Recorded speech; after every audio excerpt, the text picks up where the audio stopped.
Hi guys, my name is Parag Pal and welcome back in the new video.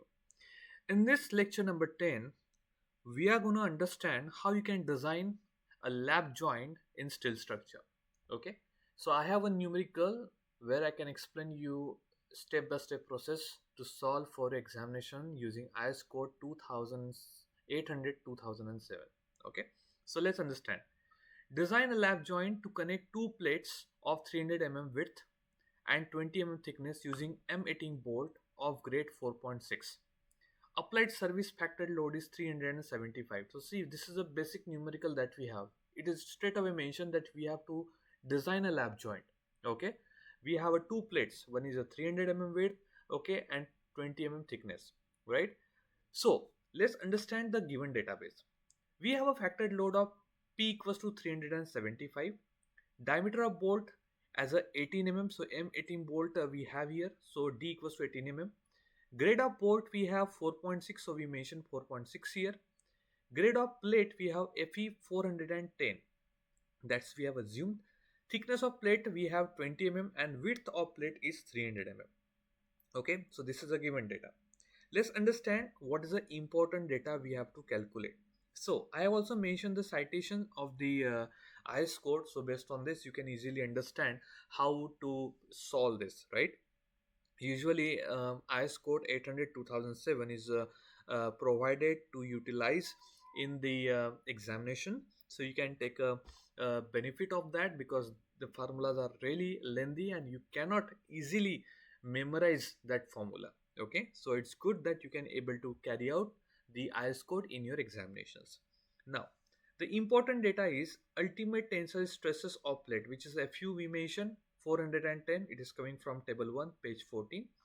Ultimate tensile stress of the bolt is FUB 400 Newton per mm square, which is coming also from the table 1 page number of 13. And partial safety factor we are using gamma MB as a 1.25 from table 5 page number 30. Now the step 1 is to calculate the shear capacity of bolt. To calculate the shear capacity of bolt means you have to calculate VDSB. So the formula for the VDSB is FUB in bracket NS into ASB plus NN into ANB divided by gamma 3 under root 3 into gamma MB. So you have FUB, okay, you have gamma MB, you know that NN equals to 1 because there is no shear we have here, so we are considering as 0. So the thing is we need to calculate ASB ANB over here. So to calculate the ASB, the formula is very simple. Pi d square divided by 4. So pi you already have here. D you have to, D just need to put the data, which is, you know that the diameter of bolt is 18 mm. So we put the diameter of bolt here divided by 4. So you will get the area in NSB equals to 254.47 mm square. Now ANB is also calculated with reference to the ASB. It means 0.78 into ASB. Okay, so A and B whatever you have, okay, you can calculate by 0.78 times of an ASB. So you will get 0.78 into 254.47 equals to 198.49 mm square. Now let's put all this data in above formula, that is VDSB. So you will get VDSB equals to 36.67 kilonewton. Understand? Now you have calculated VDSB, which is a shear capacity of bolt.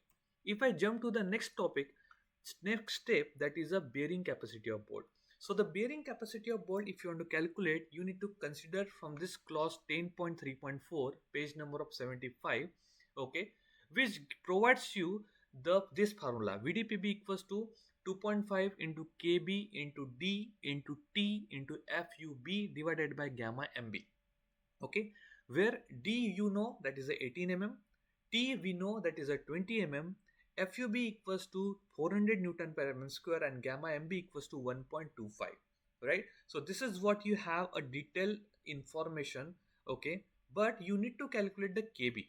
So the calculation of KB is very interesting because you need to capture the values which is the least from all these numbers, and the maximum is 1 here. I mean saying the 1 is maximum over here.